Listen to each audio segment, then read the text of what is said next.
ذكرت قناة سكاي سبورت البريطانية أن لاعب أولمبيك مارسيليا ومتوسط ميدان المنتخب المغربي عز الدين أناحي يوجد ضمن اهتمامات فريق برينتفورد الإنجليزي من أجل التعاقد معه.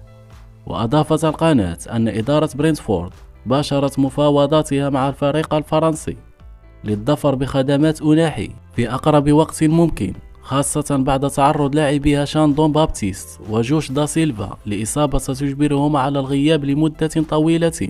ومن جهة أخرى ذكرت تقارير إعلامية رفيعة أن فريق غالاطاساراي هو الآخر يريد التعاقد مع أناحي، وهناك أندية كثيرة تريد التعاقد مع اللاعب المغربي قبل إغلاق سوق الانتقالات.